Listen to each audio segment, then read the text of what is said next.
Right, mate? Yeah. How's it going? Good.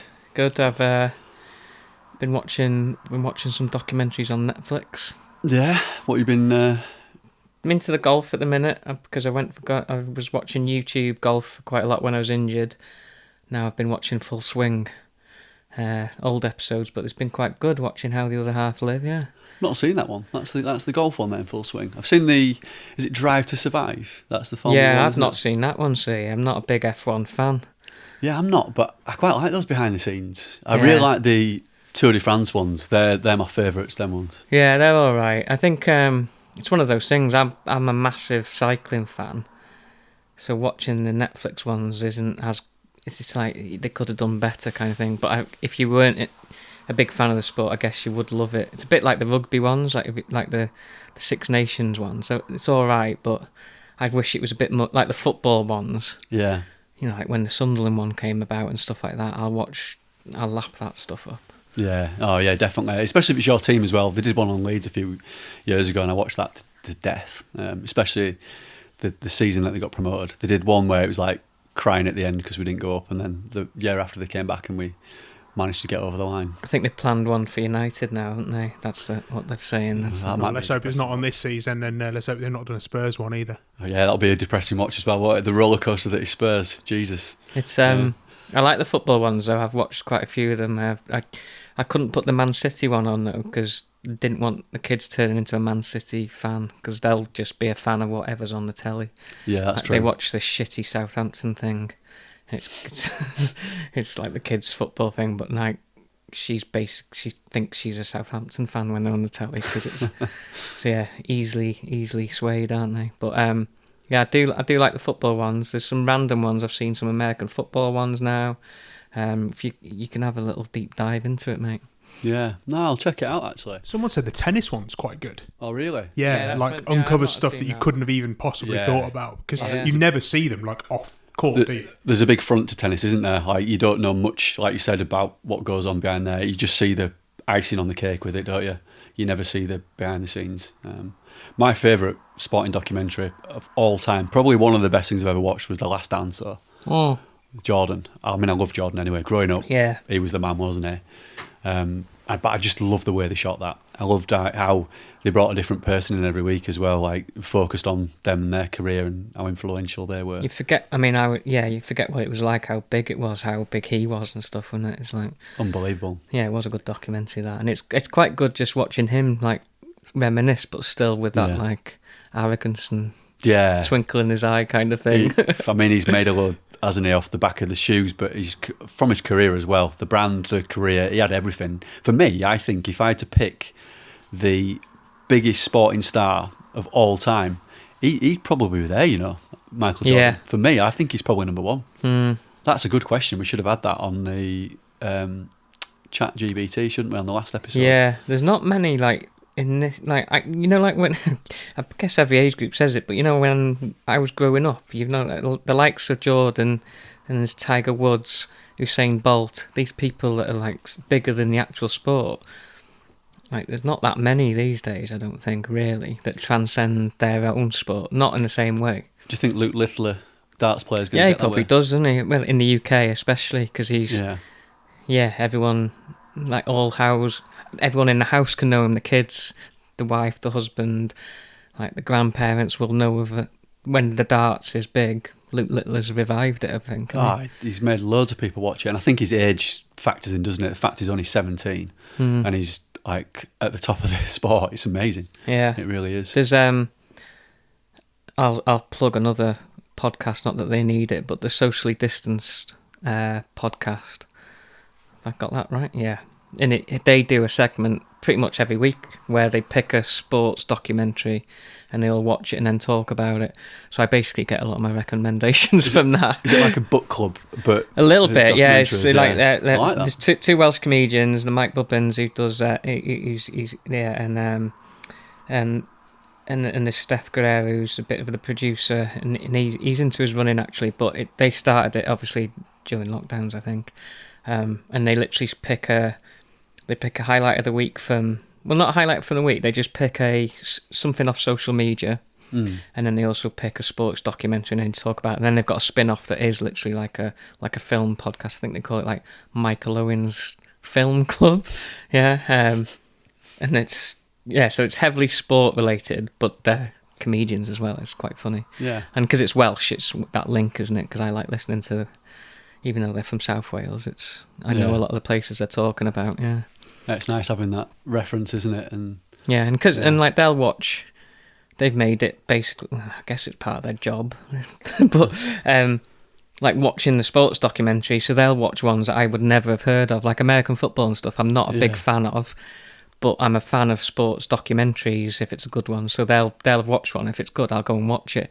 Or there was like one on Ian Botham, for example, and it's class. It's like the rivalry with this Australian guy, and it's like a 30-year feud. Yeah. But they haven't spoke to each other, and there's a documentary on it, and it's like I wouldn't have found it if it wasn't them watching it, kind of thing. And I think with those as well, where you're delving back a few decades, the current generation won't have even heard of any of these sports stars, will they? So it brings them back a bit like Jordan, really. I mean, Jordan's only kind of in the current stratosphere now because of the brand and people wear the Air Jordans, but you take that out of the equation, nobody would have heard of him, would they, in this generation now? Unfortunately, personality isn't massive in sport, I don't think, is it? And then when you do get someone with a personality, they want to strip it out. Like you said, tennis, like the Nick Kyrgios,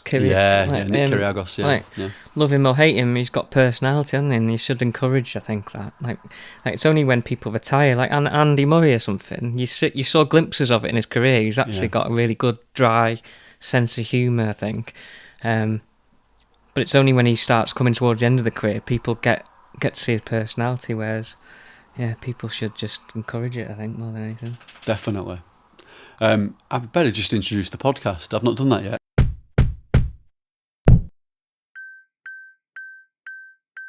So welcome to the RUNcensored Podcast with me, Ben Mounsey, and Gary House. We're just obviously now chatting about sporting documentaries, sports stars. I was going to follow up with that and say, who do you think is the greatest British sports person of all time? Because that was a question that came on the radio on TalkSport a few weeks ago when I was driving to work, and it got me thinking.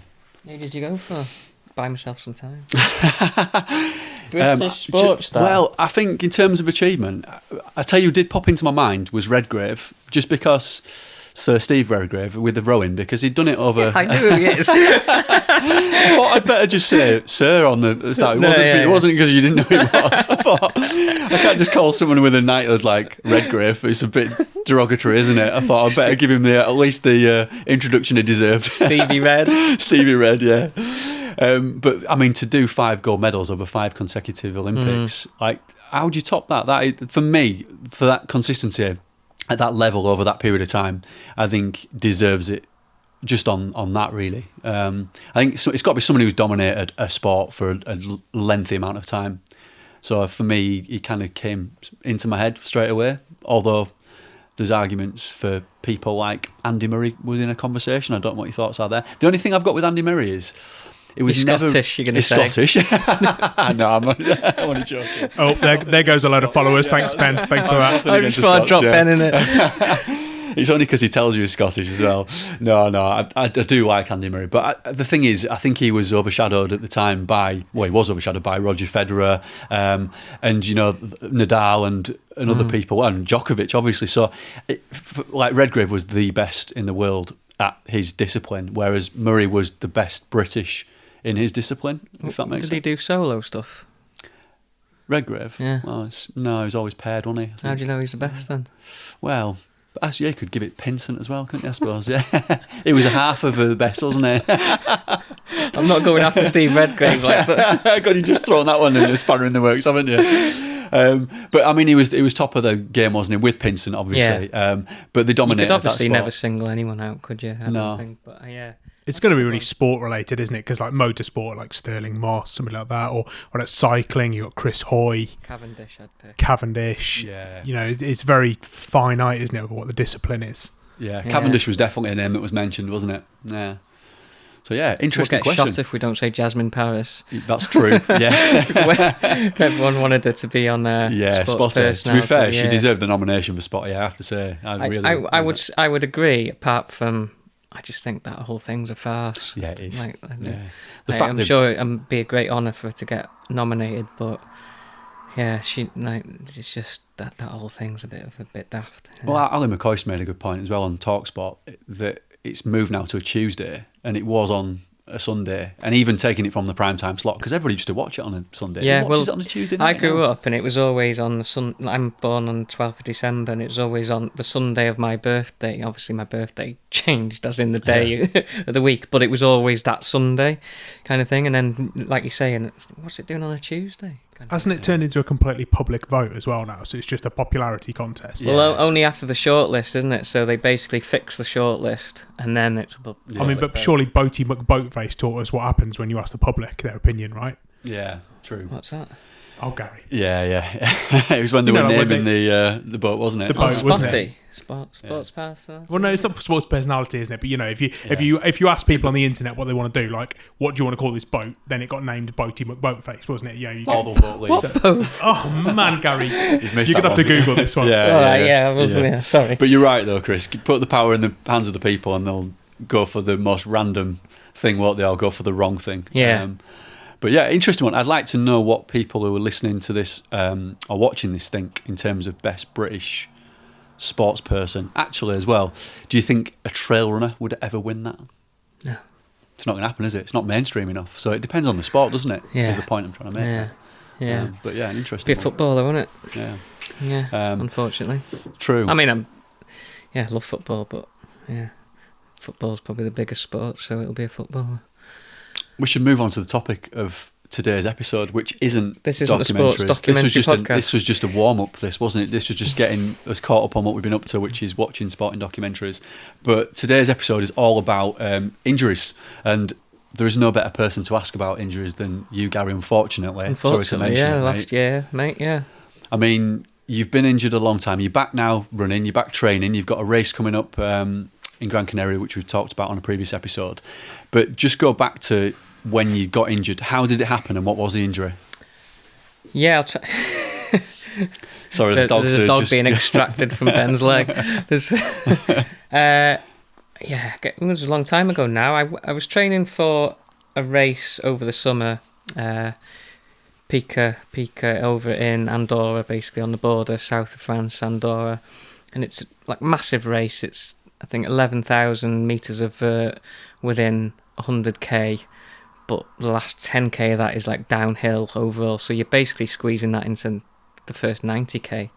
So you can imagine, massive race, majority of it at altitude, over 3,000 metres. You cross over into Andorra, wild place. So I was training quite well for it, in just in the Welsh hills and the Welsh mountains, and probably 2-3 weeks before it, I finished a run, basically like we touched on in Ogwen Valley, and I'd just done reps of Trifan. So I did 4 reps of Trifan, and it was basically my last chance to get out on the poles and just do technical rocky terrain.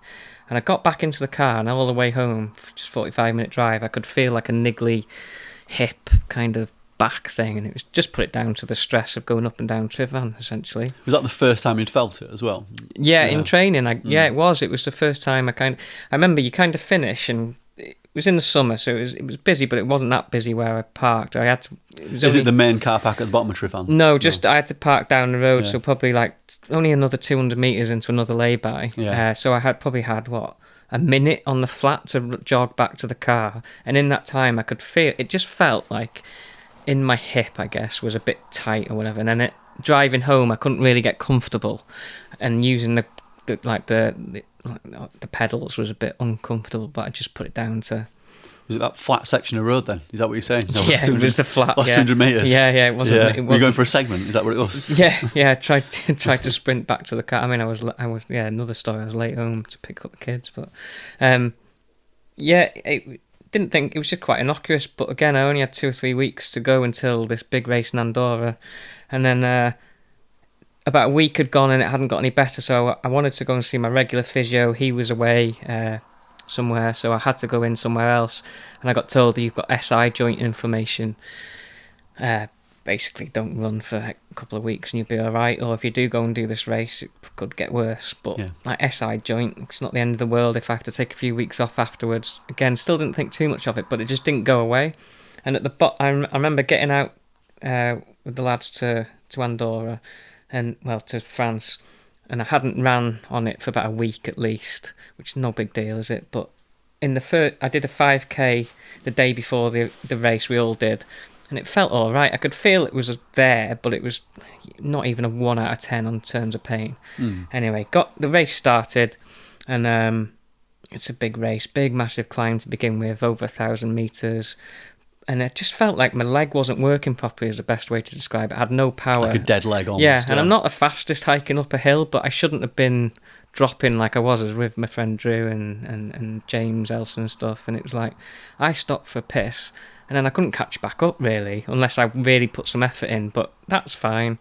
Anyway, it's a long race, so 6 hours turns into 8, and I just felt like this leg wasn't working properly. But also you're at altitude and stuff, so maybe it's the heat, maybe it's everything. I had quite an innocuous fall going downhill, just slipped on some rocks, and then I did feel it a bit in my lower back. Anyway, 32 hours later, I didn't finish the race, pulled out and and kind of licked my wounds, but it didn't hurt more than that in that race. But the week after it, again, it kind of started to flare up a bit, but SI joint pain, it's inflammation, it'll be fine. And you remember, like, I basically didn't run much until I got to Corsica and went out with you. Yeah. So that was October, was it? I think it was September, Mid-October, October, yeah. And I did the first run I'd done for about 8 weeks was I ran with you, actually, out from the hotel. And I remember saying to you, it feels all right, kind of thing. It's just... Yeah. And then I did that, and we did the relay, and I did feel it travelling home. Went to see a physio. Yeah, you've got SI joint pain. Yeah, you need to lay off it. Then I did lay off it until Christmas. Did a bit of running, and then I just had a lot of pain in my lower back now, and it's like now I can't do a 45 minute easy run without it sore. And when the week before Christmas, I went for a drink with some friends. I was literally getting out of the car and limping. But no one else had told. All I've been told is I've got SI joint pain. So I'm like, right, okay, I'll leave it till after Christmas. First week of January, I think it was towards the first week of January. I've not ran for 2 weeks. I've just been eating, drinking.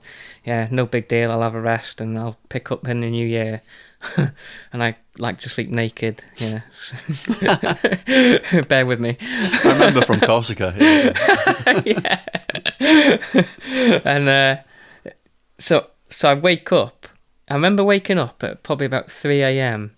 from a nightly piss and went to the toilet, come back, got in, and I fell asleep face down.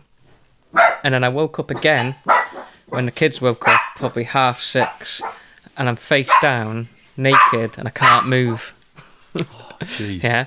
So, and I can't move because I can't move my hip over, I can't rotate, I can't roll over. Yeah. Not just because of the amount of pain I was in, but I just couldn't physically do it. So, and by now, Charlotte had got up and started getting the kids ready. 40 minutes she comes in like, you getting up or what? And I was borderline in tears now. I'm like, I can't, you're going to have to tell the kids not to come in because I'm naked and I can't get out of bed. Jeez. Kind of thing. And that's how bad it was. She had to literally like roll me off the end of the bed and push me towards the toilet so I could, because I needed a piss. Yeah. And I said, basically, you take them to school and everything, come back.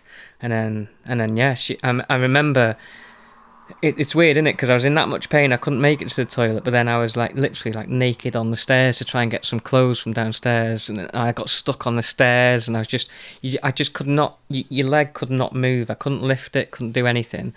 But I couldn't rotate the hip or anything either. Jeez. And so she gets me in some clothes and I said, you're just gonna have to force me into the car because I can't. Like the pain was that much, and I just didn't have the function. Just push me in, basically. Yeah. So she stuck me in the car, went to the hospital in Wrexham. It was, and typical wait, which wasn't bad because I'm just in pain. See a doctor, and because I'd not been to a GP, they were like, "Well, here's some." Essentially, the short story was, did some tests, not x-rays or anything, or MRI, just did some physical tests, gave me some painkillers and said, you're going to have to go to the GP and get in the system that way. So I did. GP 4 days later. In that time, I'm just laid up on the sofa. And to be fair to the GP, that's the first time he mentioned, I think this is a disc herniation. He used to work in orthopedics or something, so he said, this is presenting like a disc herniation. But I'm saying to him, I've just got SI joint issues. I've had it for 6 months, basically. And he's like, I think it's a disc herniation. Anyway, I'm going to give you some stronger painkillers. Went home, and in this time I'd found out about a guy in Manchester who's like a specialist spine physio for a friend of a friend, and I was like, I'm going to go and see him. And literally, it's about a week has passed now since the original event, and I'm driving to I probably shouldn't have been driving, but I had to go and see this guy. Get in the physio room, and this guy Dave turned out to be a great physio. I start telling him the history, and like 15 minutes later, he's like, "These red flags, you need to be in A&E." Jeez, that's serious. Like, can you go to A&E now? I was like, well, I can if you think that's the best thing to do. And he could see, like, looking back, I've got like a picture and a video, and I'm like drained, I'm white, I've not been sleeping or anything like this. And he's going, yeah, you need to go, you need to get scanned and everything now, kind of thing. I don't want to scare you, but there's certain complications that you need to go and get checked out. Was that the first time you realised how serious it was, or did you know in yourself? A little bit. It's one of those things.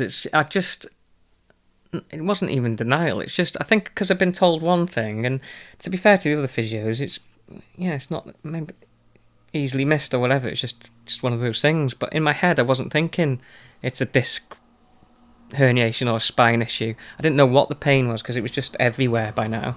Couldn't really feel this leg. And I've not really had an injury like that. Well, I've not had an injury like that before. So I'm in this guy's office in Manchester, and it's like 10 minutes into my physio. He goes, I'm going to write you this letter. Can you get to the Manchester hospital rather than go back to Wrexham? Because they've got the best spinal unit in the area and stuff like this. You'd probably be better going there if you can. So I said, yeah. Went there and skipped the whole A&E queue, basically, with this letter that he gave me.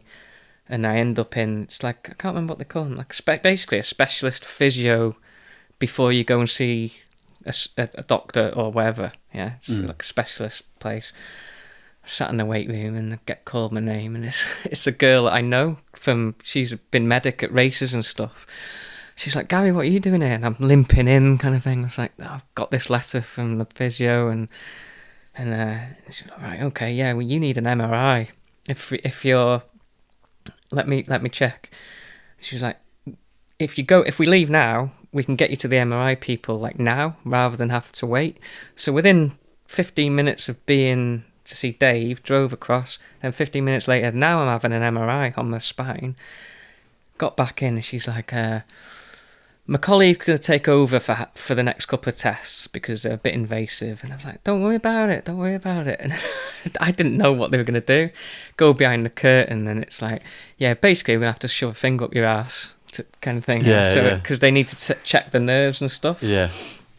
For cauda equina it is, and I'd not really heard of it, but like pregnant women get tested for it in certain things. And it's because I hadn't lost bowel movement, but if I went to the toilet, I couldn't stand up for a wee.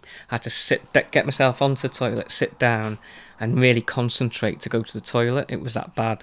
Yeah. So they're like, you've got nerve damage or issue, and it could be very serious. It's like time sensitive. So it was like, okay, so fingers up the arse. MRI scan comes back quite within an hour, so fast. It was like I'd gone private basically, but it was just the seriousness of the symptoms, because like you could literally hit my knee, nothing had happened, hit my Achilles. Wow. You know, like I've got that back a bit now, but it was just dead. Yeah. Yeah, and like literally within an hour of being in the hospital in Manchester, the surgeon's come down. He's like, yeah, you've got this big chunky disc herniation between your L5 and S1. It's sequestered. I had to Google that after he left. Yeah, but it basically meant it's broke off and it's gone through the nerve that controls the foot and the calf muscle, kind of thing. So he's like, I'm due to go in an hour, but I can do it now if you want the surgery. And it was that matter of fact. Wow. I was like, I mean, do you think as well, like, is that when it all hit home how serious it was? Because you always know, don't you? Like, no news is good news. That's what they always say when you go to the hospital or you're waiting for results. But when it gets escalated, as you said, that quickly. Yeah, it escalated quite quick. And then I was on the phone to Charles. I was like, I'm gowned up for surgery here. kind of thing. She was like, what do you mean surgery? I was like, well, told her what I just told you. And it was like, I said, I think I'm going to have surgery. And then I could hear them having a conversation outside. It was like, do you know what? And they were saying, and the physio lady was saying, do you not want to give him some time? Because he's had a week since this happened. And the pain level, although he's obviously in a lot of pain, it has subsided a little bit. That might mean that it's shrinking a bit. And if it's shrinking and not getting worse, maybe it'll work naturally. Maybe we can avoid surgery. And the surgeon just came back and he was like, these are the numbers. This is the percentage of it working. This is a percentage of you being disabled for the rest of your life, basically. That's serious. Yeah. What do you want to do? I was like, pfft. And I probably chickened out a bit because I could hear what she'd said about the time thing. I was like, what if we give it time? And because I've not even seen an actual surgeon until now. So it was like a compromise, right? Come back in 6 weeks, I think he said, and we'll rescan it. And then if there's still something to take out, I pre-signed the form. So I was gowned up for surgery. I was going to have surgery, but then we decided against it probably 10 minutes before going in, and to come back in 6 weeks. And I went back in the 6 weeks, but I'd already signed the forms to say, basically, if you find something, I'm going to have the surgery.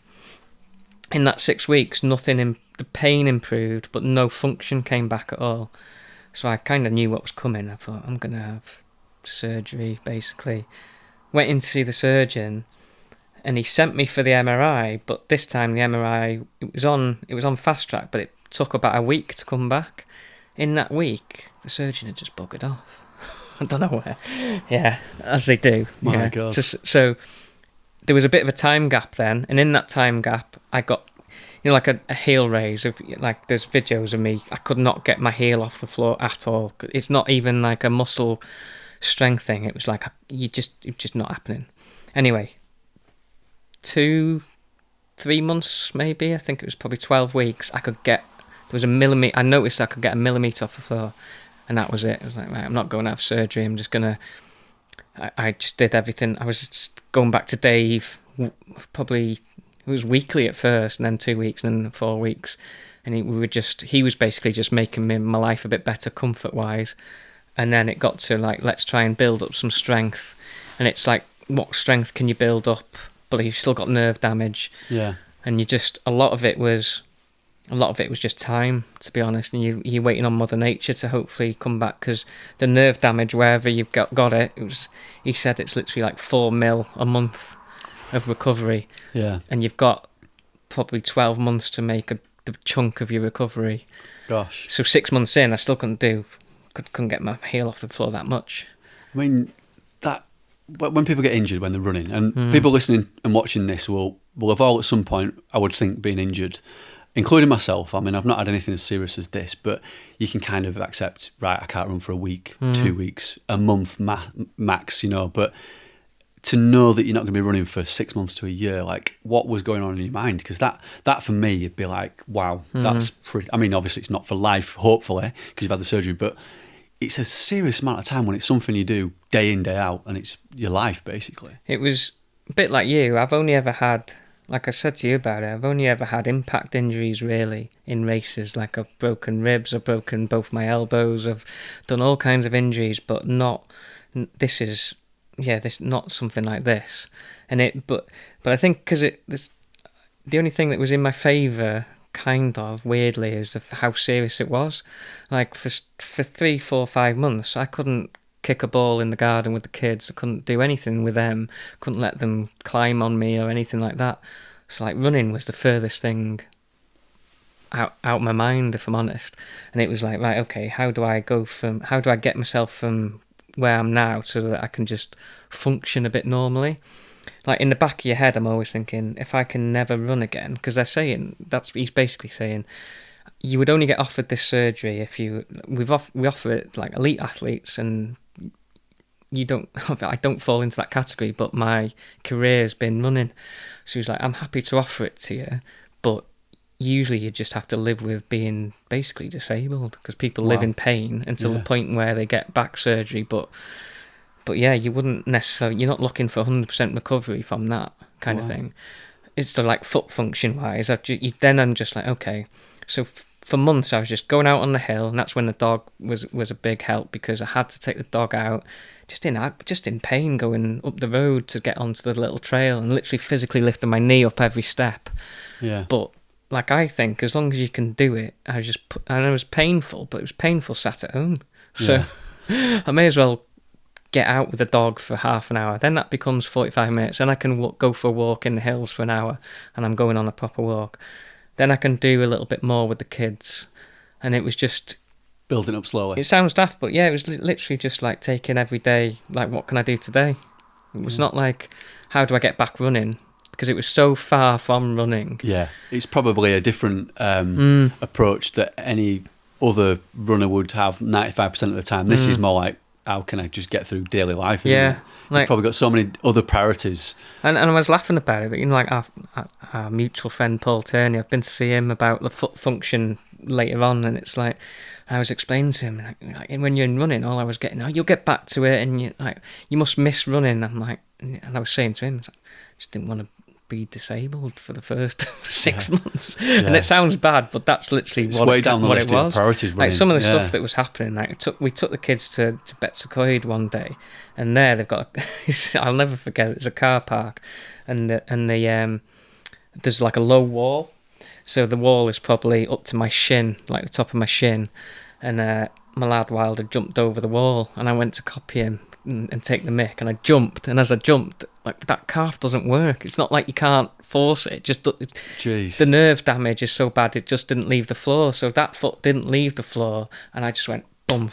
My phone smashed across the car park. I cut my chin on the bloody wall and everything. And like, the kids like, what's wrong? And that was like the first time I really thought, like, this might not get any better, because this was 6 or 7 months in. Wow, it's quite a long. I could walk, but you quite quickly realise, like, I'm walking, but I'm not properly walking. I'm just, your body's great, isn't it? It'll adapt. Whereas the first time I tried to do a little jump, it's like the foot didn't go anywhere. I was like, oh my! It was embarrassing, obviously, and that's the first time I thought, like, Charlotte looked a bit worried, because look fine, act fine, but it just doesn't work. And there was I was coaching the kids' football, I was coaching my lads' football. And the ball just went literally from like here to the end of the sofa, and naturally, because I'm such a gifted footballer, just went to touch the ball, and from there to there, that movement, it basically got a calf tear. No way. Because my foot didn't really move. It's just is that because you'd not been working that part of your body as well for so long? Yeah. And then maybe a little bit of the nerve. I mean, obviously the experts will say this can't happen, but maybe the nerve did come back a bit enough for me to do those literally 2 steps. And I went home and I said to Charlotte, I'm in absolute agony. It's the first time I'd felt my calf for 6 months. I was limping around for 2 weeks. She said, what have you done? Why are you trying to run on it? I was like, I didn't try and run on it. I was like, literally just did 2 steps in my calf. And I've never had a calf strain in my life. Wow. All the events, all the training, all the like stress I've put my leg under. I've never had a calf strain.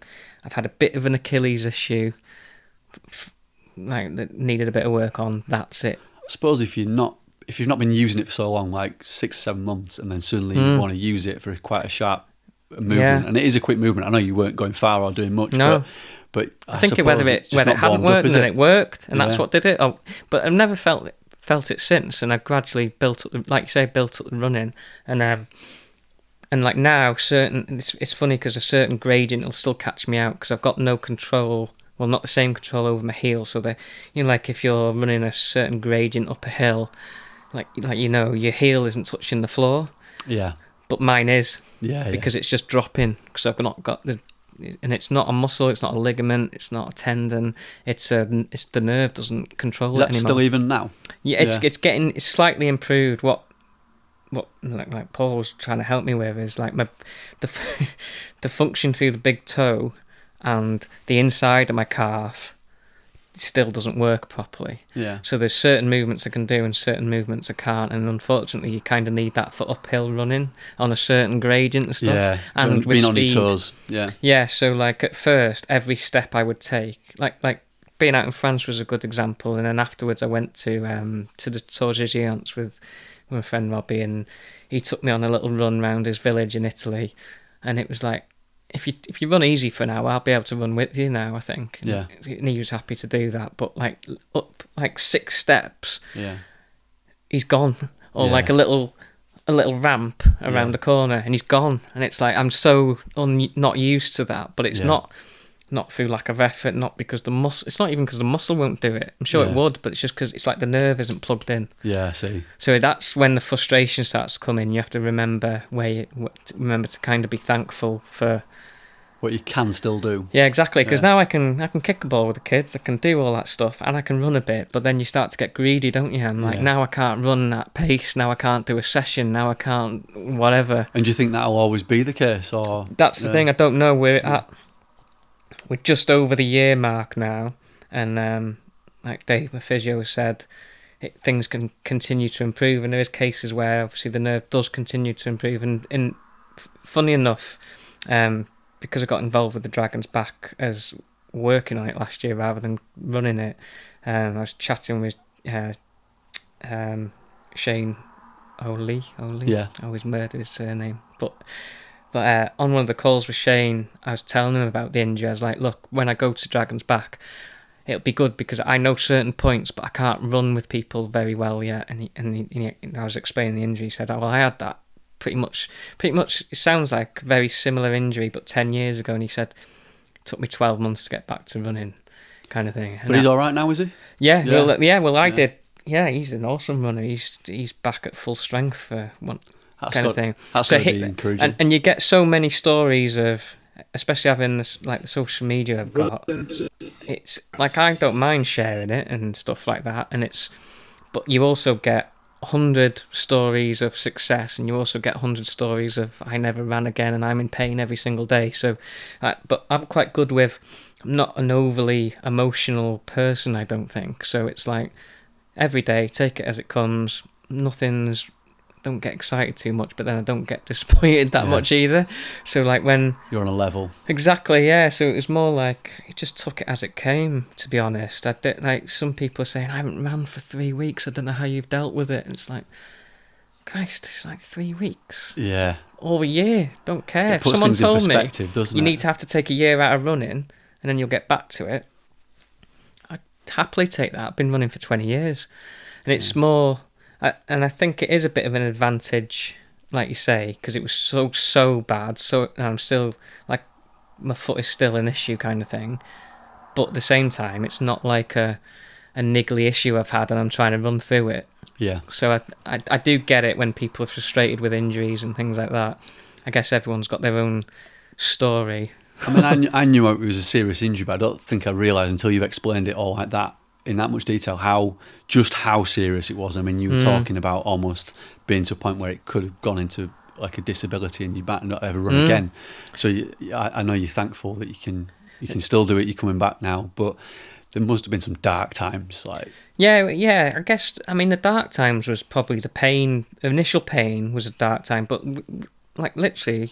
Within 2 weeks of it happening, I'd gone to the running show, and I didn't really know the extent because I hadn't been to see this physio guy in Manchester yet. I was just loaded up on painkillers on crutches, and I didn't know to the extent then how bad it was. And I think the dark time. I'd probably be lying if I thought there was proper dark times. I just felt a bit low, and I wasn't low because I might not run. I was more low. Like I say, it sounds, well, it probably doesn't sound cheesy, but it was more the kids' stuff. I was like, fucking hell, I've got these. And Charlotte was saying, you've just got a bloody dog. You've got a puppy that needs running. I'm not running it. And you're crippled, kind of thing. And we were panicked. And like, it's my career. Obviously, it's not elite athlete career, but running is your life. Yeah, coaching has been my career.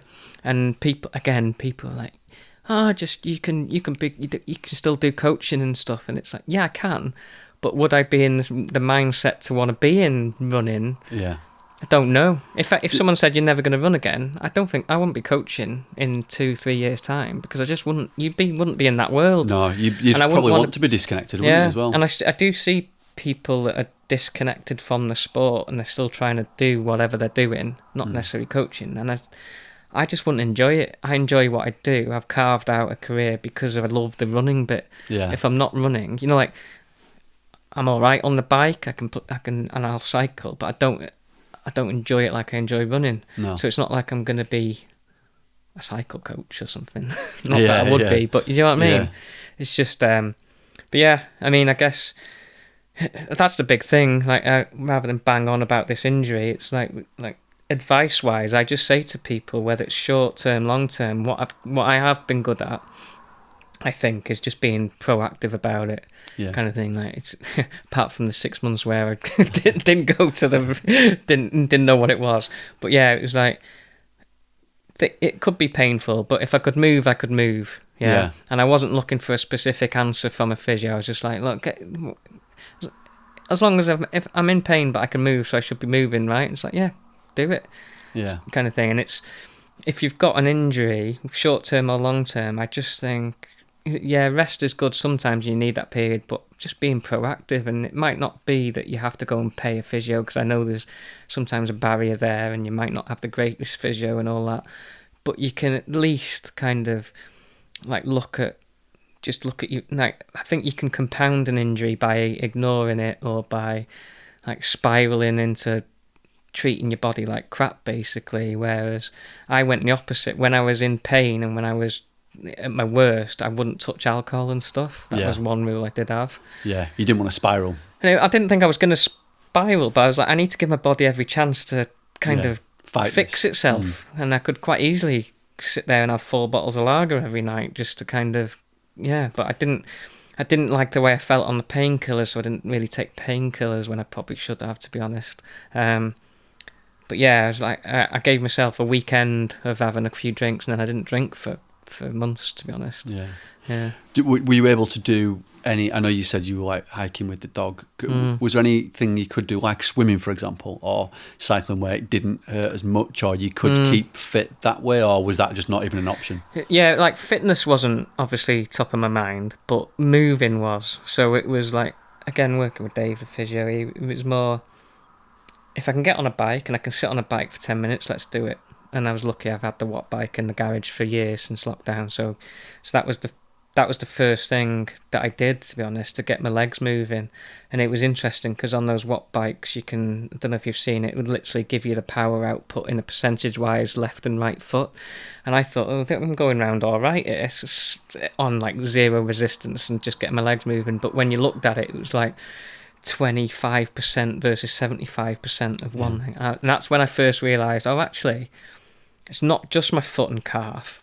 It was like through my whole leg was damaged, the nerve damage. And I started to build up that, and I started to level out the percentage bit by bit, and then I could push a few more watts. And then I did go to the pool a few times, but to be honest, like we'd been away with the kids, and I went to the hotel pool, and my body just did not feel good in the pool, which weird, isn't it? You'd think it would be better, but I think it's more because I could move it because of the gravity, like you could almost feel the extent of so I was I could swim, but then when I got out, I was like, oh my god, I feel awful, and I even like, it was interesting. So I could do calf raises in the pool. I was like, does that mean it's better because it's like weight? There's no weight here, but yeah, actually afterwards it was like I probably just did it too soon. But the cycling was a big help. Yeah, I got a gravel bike, and through the summer I did more gravel bike, and it was just it was more for, I guess, for fun. It wasn't fitness. Yeah. I know you're into the Zwifting now as well, aren't you? Yeah, off the back of doing the cycling. Yeah, a little bit. When I first started running, well, not when I first started running, I spent a couple of seasons doing triathlon. So I've done the whole triathlon thing. I quite often get asked, why don't you do a triathlon? I've done Ironman and all that stuff. Just haven't got the tattoo, so people don't believe you, do they? And I'll be honest, I got all right at cycling, not great, and then I broke both my elbows, seeing as it's an injury episode. I was only ever all right at climbing on the bike. Once I'd broken both elbows, this was running, not on the bike. All right, I was going to say. In a Snowdon mountain race, I did Zwift. that. Really? Yeah, running down Clanberris Path. Crikey. So yeah, went off the side in a handstand and done both my elbows. So yeah, that's probably the second most amount of pain I've ever been in. But But since then, climbing, you know, when you're out the saddle, it's been tough, to be honest. Cause, you can feel that still. Yeah, after a while it gets so the enjoyment comes out of it a bit. But I found enjoyment in it this summer. And like I say, I know people say they have dark times or they feel depressed because of an injury. And I just, like, part of me, maybe it's the way I'm wired a little bit. I just haven't felt that way because I've always, if I'm honest, like every day was a little bit better, whether it was less pain or I could move a bit more. You could see the progress and feel the progress then. Yeah, even and it wasn't. No matter how slow and it was. again, it wasn't to get back to running because I was like, I don't know. The honest answer was I don't know if I could ever run again. And the doctors saying the same thing, surgeons saying the same thing. If anyone that's actually knew what they were talking about, not like Dave from Instagram saying you'll get back to it. Which, like, I appreciated all the support, but you can't keep listening to all that. It was like anyone that knew what they were talking about was like, I honestly don't know. So that was my attitude. I don't know. I'm just going to do a bit more every day, see what happens. And then a year later, now I am running and I can run with the dog and I can probably get through events. And I might not be as competitive, maybe, but then I don't have to be. You must have a new appreciation, a fresh appreciation of like being able to run and even compete again, and also like a different approach. But it's not necessarily a bad thing, that is it? Like you've been there and you've run at a really high level, and then now you're coming in and you're still able to do. You know what it's like now in the last, I'd probably say 5 years. My best memories are days out with friends, and it's not always an event. It might be like one of the best memories I've got in recent years was supporting James Elson on his Paddy Buckley. Beautiful sunny day, middle of Welsh summer. It ruined. I only did like 3, and it ruined me, to be honest, kind of thing. But it was and you're part of someone else's achievement without having the pressure. Well, you have got pressure, but it's not really. It was just James. He's quite chilled about it. But yeah, it wasn't a race. There's no competition. It was just that's a great day. Being out at Andorra was a great day. Just some of these recce's I've done, and just being on training days, I've started to enjoy more than actual events. So I'm like, if I can still manage to do that, happy days. I always see, and I know I've not had a serious injury like that, but just having a lengthy running career, I see it as chapters, not just of your life, but as your running career. And that approach, there's nothing wrong with that approach changing, because you can't always be at the top level. You know, if you're an elite athlete, you can't always be there. And also, if you've run at a top level for you personally, you can't always be at that level. And I think it's important to accept that, acknowledge that, and also just come in with a fresh approach. And then you appreciate, like you said, different aspects of running, whether that's days out with friends, whether that's running in a new place, whether that's trying a new race or experiencing something and looking at the sport differently as well. There's nothing wrong with that. And I think what's helped me, and I don't know if it's the same for you, is just having not just the racing and the running as the only thing that you do. Having been able to go to events and being able to be involved in different ways, whether it's doing a podcast like this now, or whether it's going and doing some race photography, or whether it's writing a race report, or whether it's reviewing some product, or whether it's going to do some presenting like you've done, at big events. Has that helped as well a lot? Like that's part of probably who you are now as well, and it keeps you involved in the sport, doesn't it? It keeps you active, it keeps you there, and it keeps that passion burning, doesn't it? But in a different way. Yeah, it's like when I started out, I wanted to get into running. I thought, right, let's try and make something out of. I'll try and be a personal trainer, and then it'll allow me to run more. And that's kind of how it started 15 years ago. And then obviously I attracted runners as a 9-stone PT on the floor. That's who I attracted. And it, like you say, there's different chapters. Then I'm a running coach outdoors, teaching people. Big groups locally. Then I move a bit more online as just online coach. Then I'm kind of doing a bit more social media stuff. And then, like you say, when I got the injury, it was like I kind of want to. It was a bit of obviously it wasn't a positive, but it was a nudge that I probably needed to not just be a coach for a bit, because I enjoy the creative side of things and the social media side of things. I have a great relationship with the social media side of things, and I know others don't, but. So what it did do is, again, like I made good connections, made good friends in the trail running world. So again, it was James down at Centurion. I was like, I'll come down to the South Downs way, and he said, yeah, come down. I'll do a bit of, basically put a few videos out, and we'll see what happens, kind of thing. And it was just good fun. It allowed me to see a race like that from the other side. I was involved with it.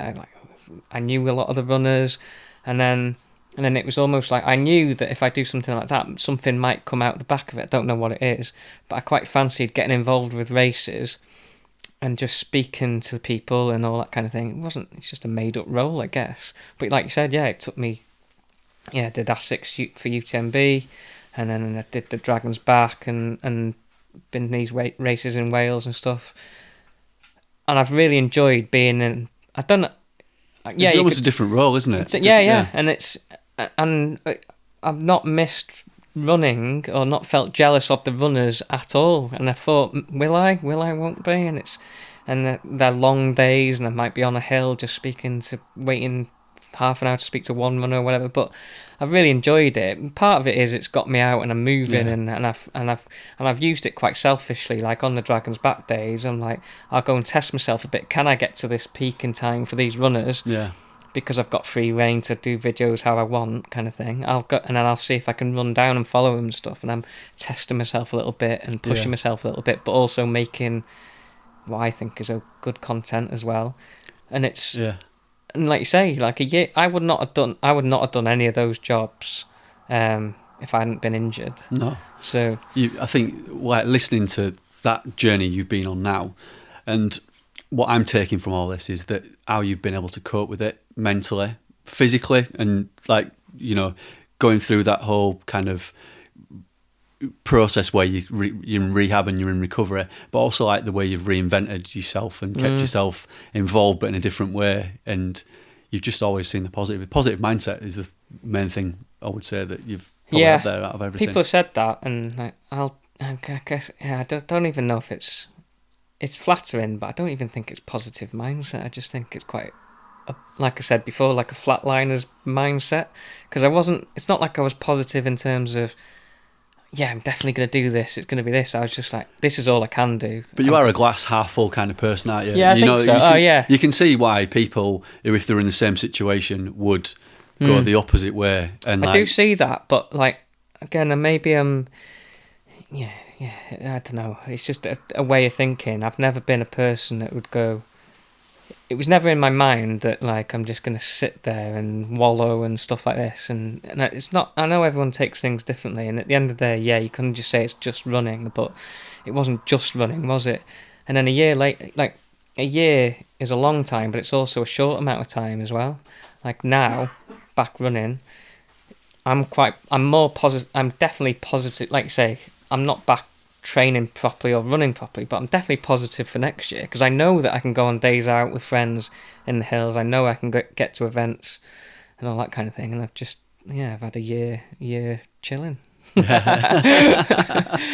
come back stronger for it, I'm sure, mate. And I know this was meant to be a more general injury episode, I guess, but I found that really interesting. Like, I know you really well, and like, there's things there that you've talked about in the last 45 minutes or whatever it's been that I didn't know, and I felt like I've learnt a lot more now just listening to that journey. It's hard, I guess, because like everything's...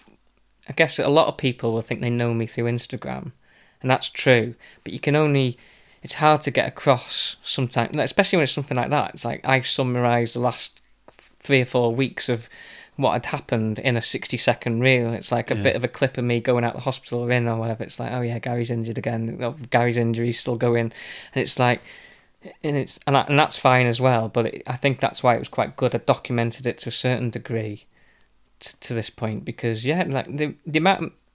I'll be honest, the amount of messages that I get, like private messages, it's like, this is great, keep talking about it because I'm in a similar, and it's not even a similar injury, but a similar timescale, or they don't know how to deal with it, and I'm just helping by accident almost kind of thing. It's not like I've planned to go, right, I'm going to be Mr. Positive Mindset. It's more like I'm just going to see what I can do every day, and that's as much advice as I can give anyone, really. Isn't this where podcasts are just so good? I mean, I sit behind the desk, as you know, and I get to edit these, but, I live in the same village as Gary, and our families hang out and stuff, and I didn't know a lot of that stuff. And this is where this content, for me, I think is really good, isn't it? Because, like you said, Gary, a lot of your answers are 60 seconds on your reels and stuff, and you just don't go into that depth, do you, on social media? And podcasts allow for that without bigging ourselves up, but I think this is going to be really useful to your followers, Gary, because they're going to really know and understand, and hopefully that does help them. And I agree with that, and I've listened to quite a lot of podcasts more recently actually as well, and I find some of them quite predictable, like you know what you're going to get every week. I feel like we're eight episodes in now, or 7 episodes in, every episode's been totally different. I mean, we've gone from talking about sticking hands up backsides of cows to... Can I just clarify? We didn't talk about that, Ben. You talked about that. To an episode we're running with dogs, to talking about orienteering, to like a very serious episode about serious injury and coming back from injury. But I think what I'm trying to say is this podcast is going to have a little bit of everything. So I wouldn't tune into one episode and think this is how it's always going to be. No. We are going to be serious at times. We are going to try and be funny. Won't always be this depressing is what Ben says. But we're going to cover the whole spectrum. And we'll definitely get back to talking about Ben at some point. I mean, what I quite liked about this episode, Ben, was you asked Gary something.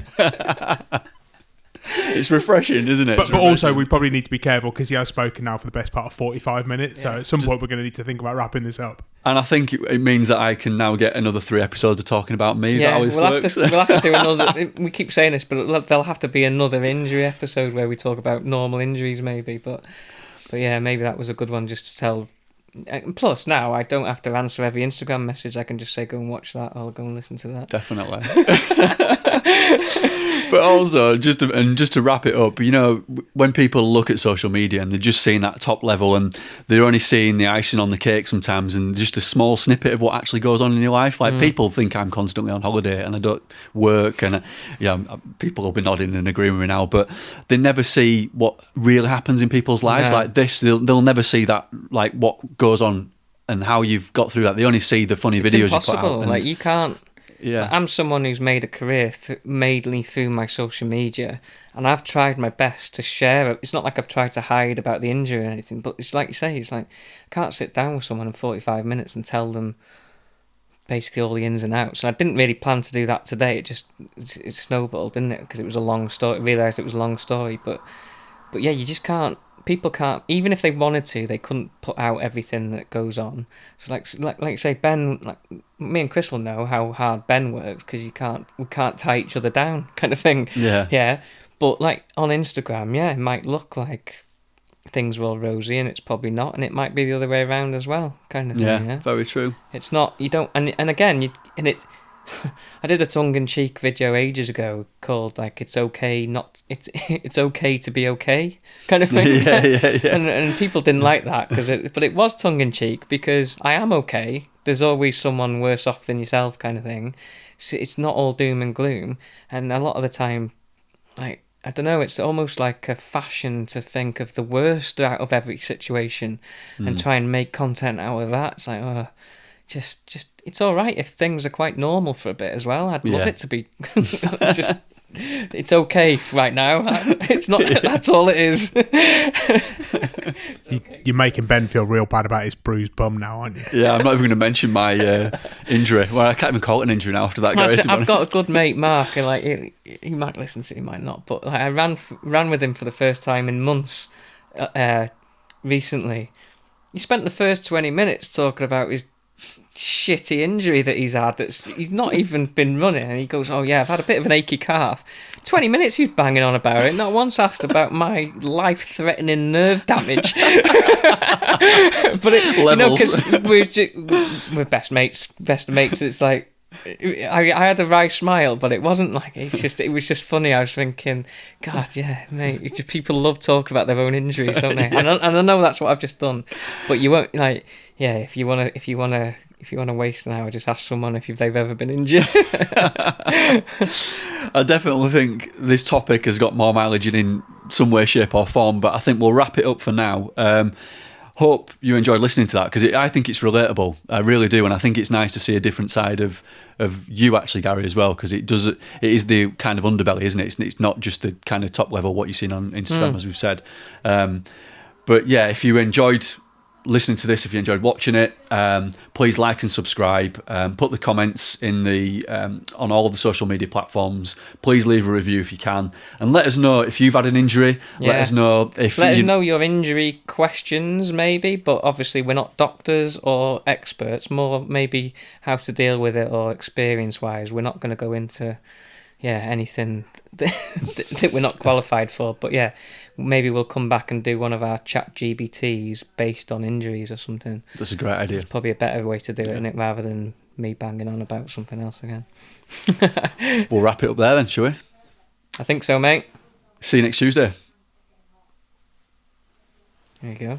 That was good, mate. That's really good. That went quite quick, didn't it, once I started? I was quite conscious, like, how do I tell a story quicker? But there wasn't really...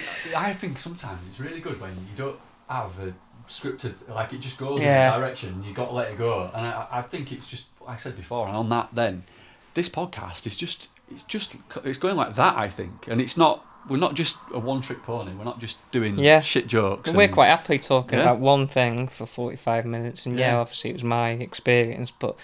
I could tell you were quite happy to talk about it, so we may as well talk. There's no point in just stopping halfway and going, oh, but what injury have you had lately or whatever? And it's not fabricated, is it? It's genuine, isn't it? Like we were saying, we've learned quite a bit about what Gary's been through there, because I didn't think... It was all lies, obviously. I just fancied a year out. I'm doing a little bit of work back here and stuff, but I am trying to listen to it as if I was a listener. So, like, if you were talking shit, I'd probably stop you or maybe speed you up and stuff. But I think, as you said at the moment, I think it feels like it's got the right pace. We're getting a little bit past that 45 minute that we set a target to, but an hour feels about right. There's that little bit of chit chat around it and stuff. So, we'll get some feedback from the viewers and stuff and just see what people think. But it feels right. You know what it's like? If I'm a fan of a podcast, it doesn't... I think you can't be too precious about it either. If it's a podcast episode that someone's not particularly interested in, doesn't mean they don't like the podcast. There's some podcasts that I listen to 90% of them through, and it might be a guest or a subject that I'm not interested in.